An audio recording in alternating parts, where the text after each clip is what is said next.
रघुकुल रीत सदा चली आई, प्राण जाई पर वचन न जाई। आपने यह बात कई बार सुनी होगी, पर क्या आप जानते हैं इतिहास में कई बार राजपूतों ने अपने वचन को निभाने के लिए अपने प्राणों को न्यौछावर कर दिया था। और आज हम बात कर रहे हैं एक ऐसे ही युद्ध की जब क्षत्रिय धर्म का पालन करते हुए एक शरणार्थी मुस्लिम को दिए हुए अपने वचन के कारण हजारों राजपूतों ने अपने प्राण न्यौछावर कर दिए थे। नमस्कार दोस्तों, आपका स्वागत है मेरी यूट्यूब वीडियो सीरीज प्रमुख भारतीय युद्ध के एक और वीडियो में। बूचर मोरी का युद्ध, जिसे द्रोल की लड़ाई के नाम से भी जाना जाता है, जो सौराष्ट्र अब जामनगर जिले के द्रोल के पास बूचर मोरी पठार पर नवानगर राज्य के नेतृत्व में काठियावाड़ की सेना और मुगल सेना के बीच लड़ी गई थी। यह युद्ध जुलाई 1591 ईस्वी में लड़ा गया था। यह लड़ाई गुजरात सल्तनत के अंतिम सुल्तान मुजफ्फर शाह तृतीय की रक्षा के लिए लड़ी गई थी, जिन्होंने मुगल सम्राट अकबर से भागने के बाद नवानगर के जाम सताजी के अधीन शरण ली थी। इस युद्ध में दोनों पक्षों के हजारों सैनिक शहीद हुए थे। इस लड़ाई के परिणाम स्वरूप मुगल सेना की जीत हुई थी, लेकिन यह युद्ध गुजरात के इतिहास में वीरता और बलिदान के लिए जाना जाता है। इसे सौराष्ट्र के इतिहास का सबसे बड़ा युद्ध माना जाता है और यह युद्ध इतना भयंकर था कि इसे सौराष्ट्र का पानीपत भी कहा जाता है। तो ऐसा क्या हुआ था इस युद्ध में कि इस युद्ध को गुजरात के इतिहास में वीरता और बलिदान के लिए जाना जाता है, और कैसे एक मुस्लिम शरणार्थी को दिए हुए वचन को निभाने के लिए नवानगर के जाम सताजी ने अपना राजपाट गवाकर हजारों राजपूतों की सेना के शहीद होते हुए भी अपने क्षत्रिय धर्म का पालन किया था। जानते हैं ये सब इस वीडियो में।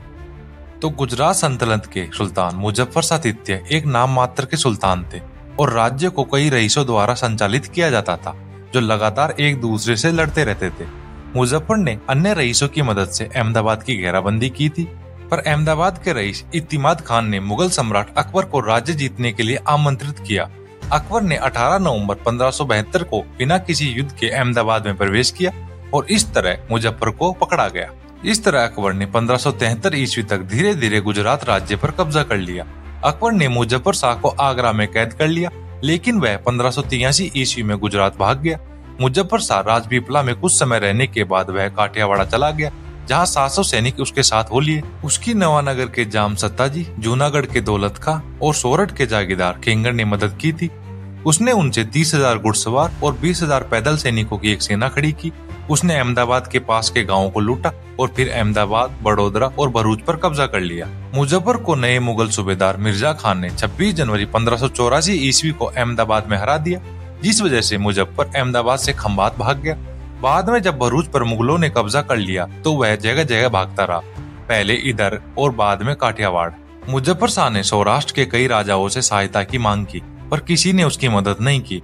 जब किसी ने उसे शरण नहीं दी तो नवानगर राज्य के जाम सताजी ने उसे शरण दी, ये सोचकर कि शरणागत की रक्षा करना क्षत्रिय का धर्म है, और बड़ा डूंगर के क्षेत्र में उसे छुपा लिया। अकबर ने मुजफ्फर को पकड़ने के लिए मिर्जा खान की जगह अपने चचेरे भाई मिर्जा अजीज कोका को 1588-89 में मालवा से गुजरात भेज दिया। अहमदाबाद के नए सूबेदार मिर्जा अजीज कोका ने मुजफ्फर शाह को पकड़ने के लिए एक बड़ा लश्कर तैयार किया और विरंगाओं के पास पड़ाव डाला। मिर्जा अजीज कोका ने नवरोज खान और सैयद कासिम को सेना के साथ मोरबी में मुजफ्फर शाह को खोजने के लिए भेजा। मुजफ्फर शाह नवानगर में है, इस बात की खबर मिलने पर नवरोज खान ने जाम सत्ताजी को एक पत्र लिखा कि आप गद्दार मुजफ्फर शाह को अपने राज्य से निकाल दो, लेकिन जाम सत्ताजी ने शरण चाहने वाले की रक्षा करना क्षत्रिय का कर्तव्य बताते हुए इनकार कर दिया। इस बात पे गुस्सा होकर नवरोज खान ने अपने लश्कर को नवानगर की ओर कूच करने का आदेश दिया। इस बात का पता चलने पर जाम सत्ताजी ने मुगल सेना की अन्न और पानी की आपूर्ति पर रोक लगा दी और मुगल छावनियों पे हमला करना शुरू कर दिया तथा उनके हाथी, घोड़ों व ऊंटों को कब्जे में करके लश्कर को काफी नुकसान पहुंचाया। इस बात की खबर मिर्जा अजीज कोका, जो विरमगांव के पास अपना लश्करी पड़ाव डाले पड़ा था, को मिलते ही उसने भी अपने बड़े लश्कर के साथ नवानगर की ओर कूच कर दिया और नवरोज खान और सैयद कासिम के साथ जुड़ गया। जाम सत्ताजी ने अपने अस्त्र शस्त्र और अन्य सामग्री तो नवानगर में ही रखी थी, इसलिए अजीज कोका ने अपने लश्कर को नवानगर की ओर कूच किया। जाम सत्ताजी को भी इस बात की खबर मिली कि अजीज कोका अपनी सेना के साथ नवानगर की तरफ आ रहा है, तब उन्होंने भी अपनी सेना को मुगल लश्कर की दिशा में कूच करवाया। नवानगर से 50 किलोमीटर के अंतर पर स्थित द्रोल के पास बूचर मोरी के मैदान में जाम सत्ताजी की सेना और मुगल सेना का आमना सामना हुआ। मिर्जा अजीज कोका की सेना में 20,000 योद्धा शामिल थे, जबकि काठियावाड़ की सेना में 17 से 21,000 योद्धा थे। नवानगर की सेना में हापा, काना, बालाथ, जिया, काबर, दल, मोद और राव कुलों में जडेजा, सोडा, तुम्बेल, बाराहाट, गढ़वी और केरानास, धुंधन, दामन, चुमरा, सिंधी, राजगौर के अन्य कुल शामिल थे। जाम सत्ताजी की सेना में जूनागढ़ राज्य के नवाब दौलत खान गोरी और जागीरदार रा खेंगर शामिल थे। खेरड़ी कुंडला के लोमा खुमान और कच्छ राज्य के राव भारमल जी प्रथम द्वारा भेजे गए योद्धा थे। ओखा के सांगनजी वधेर और मुल्ली राज्य के वासाजी परमार अपनी सेना के साथ शामिल हुए। कच्छ के बदेसर के मेहरामन अजानी अपने 14 बेटों के साथ नवानगर की सेना में शामिल हो गए। तीर्थ यात्रा द्वारका से लौटकर हिंगलाज देवी के दर्शन करने जा रहे नगन अतीत साधुओं की जमात भी उनके साथ शामिल हो गई। सेना में बड़ी संख्या में तोपे, 84 हाथी, घुड़सवार और ऊंट भी थे। बूचर मोरी के मैदान में दोनों सेनाओं का आमना सामना हुआ और छोटे मोटे हमले हुए, लेकिन इन सभी हमलों में जाम सत्ताजी का लश्कर जीत जाता था। 2-3 माह तक ऐसा ही चलता रहा, लेकिन हर हमले में जाम सत्ताजी की सेना की ही जीत होती थी। अजीज कोका समझ गया था कि उसकी सेना यहाँ जीत नहीं सकती, जिसके कारण उसने जाम सत्ताजी को समाधान करने के लिए पत्र भिजवाया। मिर्जा अजीज कोका ने हलवद के चंद्र सिंह की मध्यस्थता से शांति वार्ता शुरू की। मिर्जा अजीज कोका ने शांति वार्ता सफल होने पर जाम सत्ताजी को 2 लाख रुपए और चंद्र सिंह को गुप्त रूप से 1 लाख देने की सहमति व्यक्त की थी। इस बात की खबर जूनागढ़ के नवाब दौलत खां और कुंडला के काठी लोमा खुमान को पता चली तो उन दोनों ने सोचा कि अगर जाम सत्ताजी ने समाधान से मना कर दिया और लड़ाई हुई तो जाम सत्ताजी की ही जीत होगी और वो हमारे राज्य पर भी अपना कब्जा कर लेंगे, इसलिए हमें बादशाह के मुगल लश्कर के साथ मिल जाना चाहिए। उन्होंने अजीज कोका को खबर भिजवाई कि आप वापस हमला करो, लड़ाई शुरू होते ही हम आपके लश्कर के साथ मिल जाएंगे और जाम सत्ताजी के लश्कर पे हमला बोल देंगे। ये खबर मिर्जा अजीज कोका को मिलते ही उसने समाधान से मना कर दिया और जाम सत्ताजी के साथ फिर से युद्ध की घोषणा कर दी। अगले दिन सुबह होते ही जब युद्ध शुरू हुआ तो जाम सत्ताजी अपनी सेना के साथ मुगल सेना पर टूट पड़े और भयंकर युद्ध हुआ। परिणाम स्वरूप मुगल हारने की कगार पर आ गए। यह देखकर नवाब दौलत खां और काठी लोमा कुमान ने जाम सत्ताजी के लश्कर को छोड़कर मुगल लश्कर में मिल गए, जिसकी वजह से लड़ाई 3 पहर लगभग 9 घंटे तक चली। उस समय जैसा वजीर ने जाम सत्ताजी को कहा कि धोखेबाजों ने हमें धोखा किया है, हम लोग जीवित हैं तब तक युद्ध को चालू रखेंगे, आप अपने परिवार और अपनी गद्दी को बचाए रखने के लिए नवानगर चले जाइए। जाम सत्ताजी अपने हाथी से उतर गए, एक तेज घोड़े पर सवार हुए और राज्य और परिवार को सुरक्षित करने के लिए युद्ध के मैदान को छोड़ दिया और अपने अंगरक्षक के साथ नवानगर की ओर चले गए। इस तरफ जैसा वजीर और कुमार जस्सा जी ने मुगल लश्कर के साथ लड़ाई को चालू रखा। दूसरी तरफ इस युद्ध से अनजान जाम सत्ताजी के पाटवी कुंवर अजाजी की शादी हो रही थी, इसलिए वे भी नवानगर में ही थे। उनको जब जाम सत्ताजी के नवानगर आने की खबर मिली और पता चला कि युद्ध अभी भी चालू है, तो वे अपने 500 राजपूत योद्धाओं जो उनकी बारात में शामिल थे तथा नाग वजीर को साथ लेकर बूचर मोरी के मैदान में आ पहुंचे। युद्ध के मैदान में मंत्री जस्सा वजीर और जस्सा जी ने शाम तक युद्ध को जारी रखा। उन्होंने जाम के परिवार की भी रक्षा की, जिन्हें जाम सत्ताजी ने जहाजों में रखा और समुद्र के रास्ते भेज दिया ताकि वे पकड़े न जाए।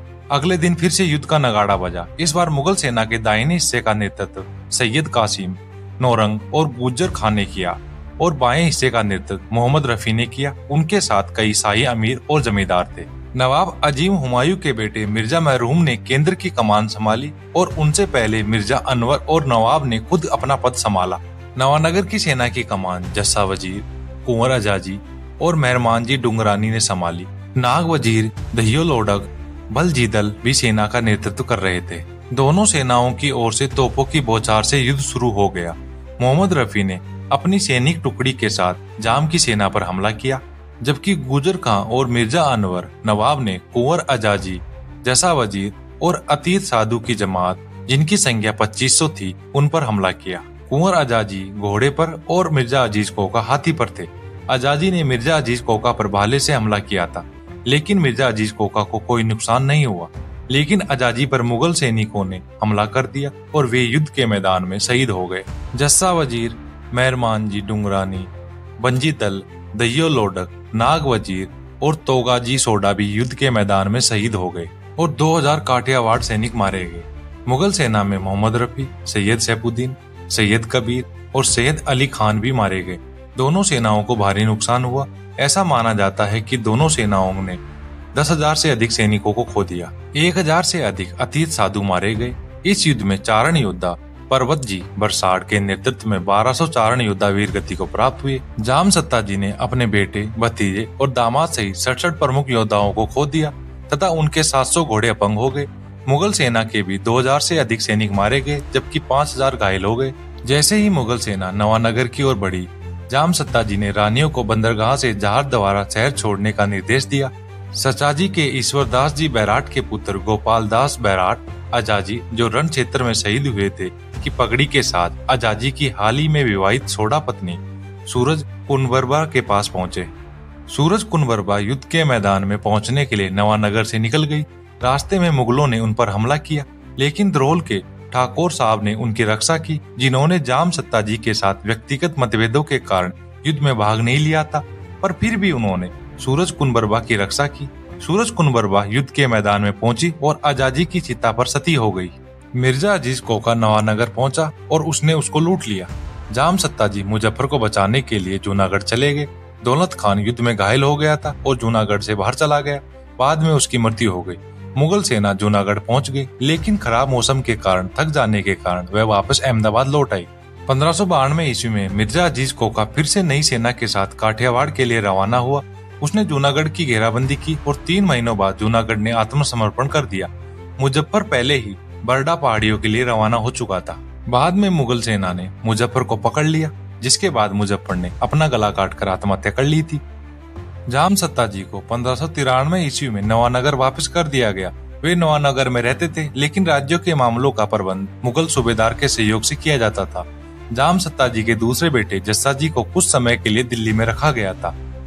इस तरह जामसत्ता जी ने एक मुस्लिम शरणार्थी को दिए हुए वचन को निभाते हुए अपना राजपाट गवाकर और हजारों राजपूतों की सेना के शहीद होते हुए भी अपने क्षत्रिय धर्म का पालन किया। इस घटना से कई लोक कथाएं, गीत, ऐतिहासिक कथाएं और कहानियां उत्पन्न हुई। बड़ी संख्या में हताहतों के कारण हालार क्षेत्र में बूचर मोरी शब्द नरसंहार का लगभग पर्याय बन गया। यह युद्ध इतिहास में राजपूतों के आत्मसम्मान और मुगलों के खिलाफ उनके संघर्ष की एक महत्वपूर्ण घटना के रूप में दर्ज है। द्रोल युद्ध की याद में यहाँ पर युद्धों के शहीदों के सम्मान में पालियां स्थापित की गई थी। आज भी प्रतिवर्ष नवानगर, जामनगर के लोग यहाँ पर आकर इन पालियों पर सिंदूर लगाकर उनका सम्मान करते हैं। जाम आजाजी की पालिया एक घुड़सवार प्रतिमा के रूप में है। उनके दक्षिण की ओर स्थित पालिया उनकी पत्नी सूरज कुनवरबा को समर्पित है। 1992 से क्षत्रिय समुदाय के लोग इस जगह पर शीतल साटम की यात्रा करते हैं। वार्षिक मेला यहाँ श्रवण विद्या अमास जुलाई अगस्त में आयोजित किया जाता है। प्रतिवर्ष हजारों लोग यहाँ की यात्रा करते हैं। तो मैं अंत में यही कहूंगा कि धन से बढ़कर है धर्म सदा, मान से बढ़कर प्राण नहीं, पूजे ये दुनिया वीरों की चिता, कायर का कहीं सत्कार नहीं। तो आज की वीडियो में इतना ही। मिलते हैं नेक्स्ट वीडियो में। धन्यवाद। जय हिंद, जय भारत। प्लीज वीडियो को लाइक करें, शेयर करें और चैनल को सब्सक्राइब करें।